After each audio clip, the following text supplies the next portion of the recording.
How do you deal with the belief that nobody will ever love you? Nobody will ever love you again or love you the way that you want to.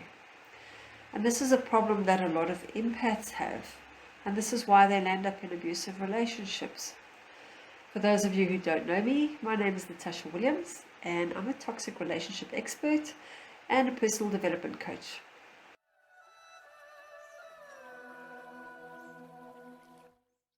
So how do you deal with the belief that nobody will ever love me? Now, I can tell you this stems from childhood. This stems from when you were really young and you just didn't feel loved. And so when the first person came along that showed genuine interest, you felt like they really get you, like they really understand you deeper than anybody ever has. And what we don't realize is we are like deer that are in a grazing area and the wolves are watching us.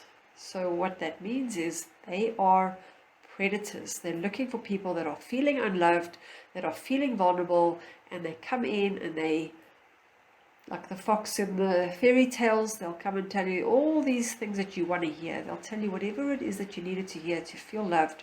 And that phase of loving is called love bombing. So a lot of you know what that phrase means. Well, they've heard of it before, but for those of you who haven't heard it before, love bombing just means that there's a period in your initial romance where you are just being flattered, you are being admired, you're being told you're the most amazing person in the world. They only have eyes for you, the intimacy is great, the connection that you feel is astounding, and you feel like this person finally gets me. And often people that get married within a couple of weeks or a couple of months from meeting each other have not realized that they're with somebody that's in a toxic mindset, and those people are wanting to get close to you as quickly as possible, get into your space, and then the mask falls away and then you realize who you're with. Now we might think, when will this person ever love me? And the fact is, you found somebody that wasn't loving you as in loving who you are. They're loving you the same way a cat will play with a mouse, the same way you are a meal. So for as long as they can play with you and touch you and then eat you up, that is how they love you. So they don't really care a damn about who you are. And so your belief that no one will ever really love you is nothing to do with them, it's to do with you. So now that you understand it's to do with you, let's find out where that love actually lies. And there are three, maybe more, but three that I know of, reasons why people are in toxic relationships. They either feel that they have no power or they've been controlled, or they feel that they have not been supported or loved, that nobody was ever really there for them, or they feel that they don't belong.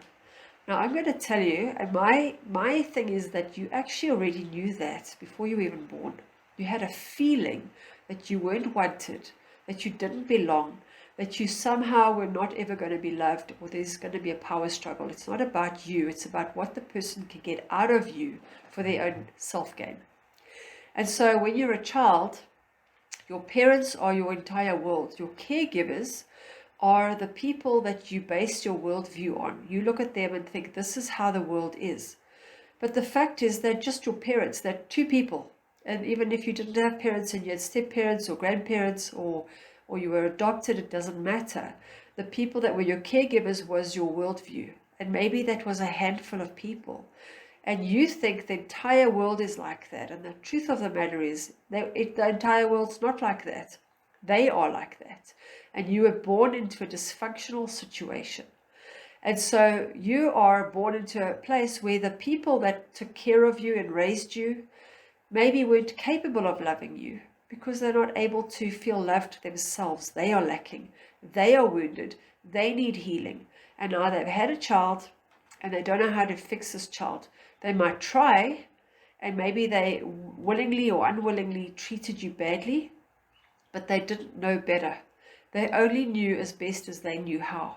And so you are coming from an absolutely dependent state on these people, not only for your physical well-being, but also for your emotional well-being. And they're not able to be there for you emotionally. And this is where a lot of the pain lies, because you are more emotionally attuned. That is where your biggest void lies. Your biggest void lies in needing to be loved unconditionally just for who you are. But somewhere deep inside yourself, you feel unlovable. You feel that no one will ever really love me. And so when somebody comes along, even if they tell you, I love you, even if they in that love bombing stage and they love you, some part of you still won't believe it. You'll need them to prove it. You'll need them to prove it again. And then, of course, the mask falls, and then they start falling. The pieces start dropping. And so you start realizing this person never really loved me because he's let me down. He's made me these promises and he's not following through. So the fact is, I'm actually doing a workshop on self-love, but it's not about loving yourself. It's not about the narcissistic traits where you say, I put myself in a position where I just love me and everybody must follow. It's about having the belief that if I love somebody else unconditionally, they are going to love me back unconditionally. So they are experiencing the love by giving it to somebody else and then wanting the other person to give it back to them. But what they need to understand is everybody in the world is wounded. We are all spiritual beings that came here on earth and we lost our memory of who we are. We forgot who we are. And so we're walking wounded people. We all came here to fill some kind of a void, to learn some kind of a lesson, to experience something. And so when we are leaning on each other to get the support, we're leaning on somebody else that maybe also needs the support, that also is broken. And so what you want to actually do is find the support through your spiritual connection. You want to find the support through understanding who you really are. Because when you connect to your higher self, when you connect to your source, to your spirit, to God, to the universe, or to whatever you believe in, you will understand that there is only love. There's nothing else that exists but love. Because you've disconnected from it and you're looking for it in the external world, you're looking for it in other people who are going to let you down, then you are going to be let down. And so what you understand is when you find love, you're going to be love. And when you are love yourself, when you're experiencing that love, it doesn't matter what anybody says to you. It doesn't matter how they treat you. It doesn't matter how they speak to you.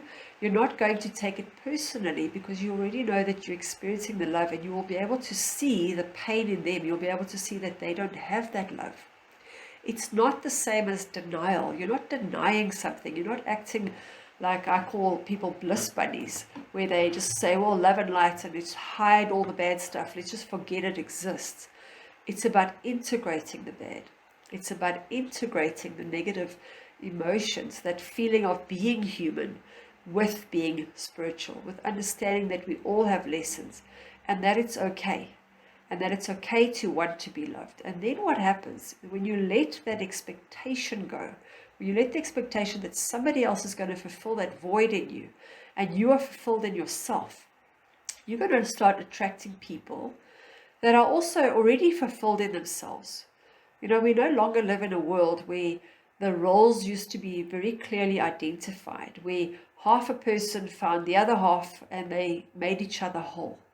Those were the old days where a man did a man's role and a woman did a woman's role. Nowadays we are androgynous. We are in a society where women can do what men do and men can be more emotionally available. It doesn't mean we are taking over the man's role. It just means we are able to be a little bit more integrated. And because of that, we've evolved to a higher level where we don't want to just be in a half a role. We don't want to just be the feeling side or the male side. We want to be able to have a fuller life expression. And so what happens is when you are in a relationship with somebody who's needing all the time, needing, why can't you give me love? Why can't you help me? Why can't you make me feel better? It puts a lot of pressure on the other person to keep having to make you feel better. It's not their responsibility, it's yours. Your responsibility is to make sure that you are happy.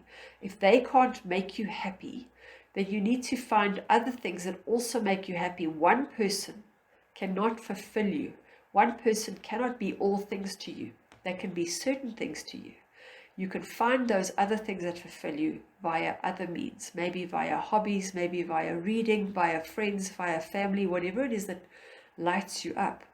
And that is where love is found. Love is not a romantic notion. Love is not, I am in love with you. Love is about feeling worthy.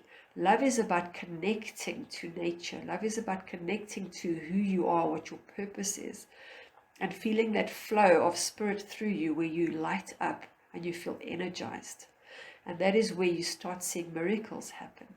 And then you will realize that the people that didn't love you were actually there, put into your life to be your greatest teachers, because they start teaching you that you need to learn to love you.